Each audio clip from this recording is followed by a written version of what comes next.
The lineup for the US Grand Prix West at Long Beach in California, just south of Los Angeles. And with the winter-long bitter feuding between motor racing's governing body and the car constructors over, it's the first World Championship event of the year. And it's a race that's wide open because of the new no-skirts ruling and the fact that for the first time all the cars are on Michelin radial tyres, plus the first appearance of new cars from no less than 8 teams, including the new turbo Ferraris. But at the end of practice, it's the totally unexpected long-serving Riccardo Patrese in last year's Arrows in his first ever pole position. Then a surprise to no one. The 2 new Williams cars of world champion Alan Jones just ahead of his teammate, South African Grand Prix winner Carlos Reutemann. And it's go, and a beautiful clean start from Riccardo Patrese, and the rest flash through after him. And it's Patrese leading Reutemann in the Williams car, with Alan Jones in 3rd position and Gilles Villeneuve in the Ferrari. And it's Villeneuve on the right, and he's taken the lead at Queen's Hairpin, but brakes locked up and he's gone off, and the rest go through, and that's Prost in the Renault.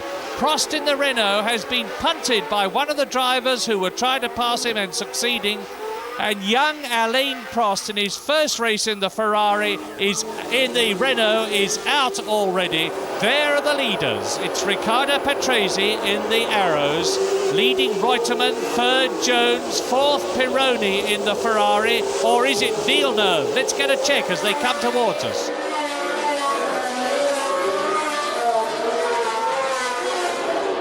And now Patrese has got things exactly as he wants them to be as he goes round the right-hander at Le Gazemais with the Queen Mary in the background and goes on to the fastest part of the course.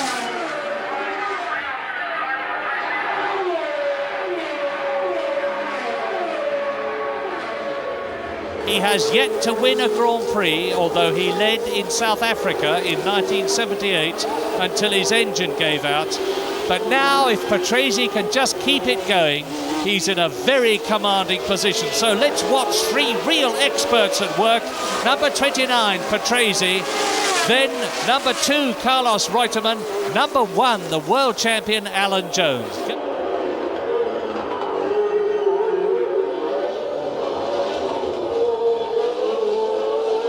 There is one of the Renaults, and it's René Arnoux. Don't forget that Alain Prost went off at Queen's Hairpin on the first lap and is out of the race.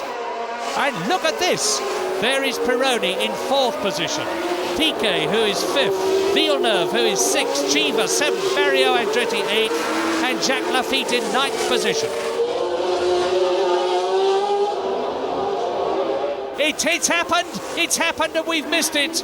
Piquet has gone up ahead of Pironi. So now Nelson Piquet in the white and blue Brabham is on his way. Already he's pulled out a gap. Look at it from Pironi. And Chiva, where's Villeneuve? Villeneuve is missing. Gilles Villeneuve is out of contention, and Eddie Chiva has moved up a place as Pironi comes down to Queens. The blue car, the Tyrrell, the unsponsored Tyrrell, has moved up a place, and Eddie Chiva is now well up amongst the leaders. And now Reutemann's going to challenge again. Watch! He's going to pass him, he's going to take Patrese. No, but Patrese's got the inside line and he holds the lead. But he must be a very worried young man in the cockpit of the Arrows, and all the time these two are slowing each other up, and Alan Jones must inexorably be gaining on them foot by foot, yard by yard. And this is where surely, I keep saying it, but this surely, and it is! Carlos Reutemann started his challenge earlier, and we have a new race leader of the American Grand Prix on lap 26 out of 80 and a half. And as if that wasn't enough, Alan Jones is now closing right up on Riccardo Patrese in the orange car, who is now in 2nd place. Now, where is Jones in relation to Patrese? You see the answer, and it looks to me as Patrese is going to lose 2nd place. Jones comes out of his slipstream, takes the inside line at Queen's Hairpin, And as we have seen so many times in the recent past, the brilliant Williams team is again in the situation of having both first and second places. That's Patrese in the pits. Riccardo Patrese, now that's significant, and that may account for the fact that Alan Jones was able to pass Patrese so comparatively easily, because the young Italian, who must feel bitterly disappointed, is in the pits, and it is obviously not a tyre change. And Carlos Reutemann leads as they come down to Queens and goes through and passes Mark Sura, number 14, which Alan Jones will do in a moment. The interest in this race, frankly, is not so much for the lead. And it is! Because that's Reutemann off. And Jones goes through. Carlos Reutemann has blown it in the biggest possible way, and number 1 leads, number 2 is second. The Williams team are in their rightful positions as far as team orders are concerned. And Jacques Lafitte is now, the second of these two cars is the Frenchman Jacques Lafitte, pressuring very hard indeed. Number 3, the young American Eddie Cheever, who has got ahead of him Didier Pironi in the Ferrari. There is Pironi, who is in 4th position. Cheever is in 5th position. Jacques Lafitte is in 6th place, and behind them Mario Andretti.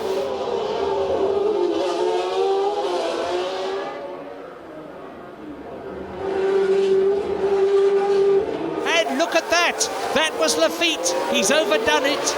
He's got too close to Eddie Cheever. He will have to go to the pits and change the nose at best, and it'll take some time to do that. It's Bruno Giacomelli, as you see, the young Italian who led at Watkins Glen last year, and he's obviously in trouble. There is Chico Serra. Behind Chico Serra is the red and white Alfa Romeo. Mario Andretti, who's ahead of Cheever.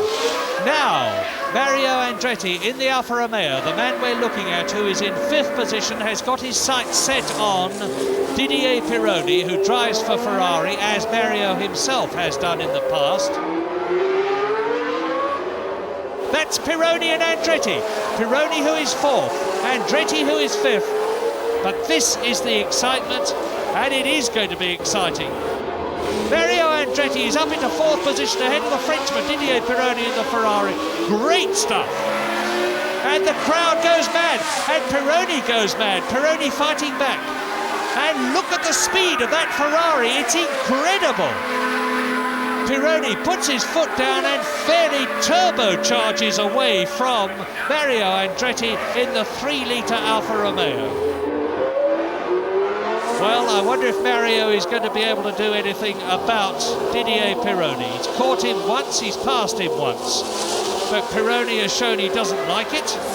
And this is where Mario started to catch up on the previous laps, and he does it again, and he's going to take him. He's through. Mario Andretti is back to 4th position with a superb passing manoeuvre.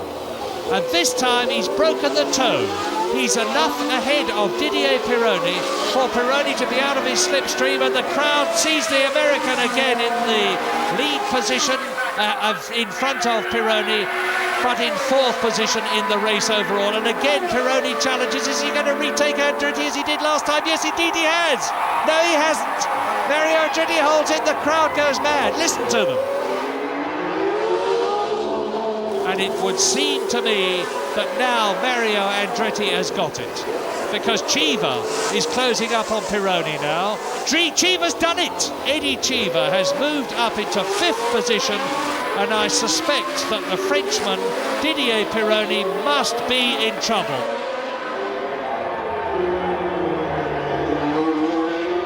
Down to the hairpin at Le Gazoumet for the last time. A magnificent race he has driven. In the early stages, he just stayed back in 3rd place and watched things up front going on. Then he closed up on and took Patrese. Then he got past Carlos Reutemann when Reutemann made a mistake and Jones did not. Alan now into the last section of the course to take the checkered flag and win the US Grand Prix West of 1981.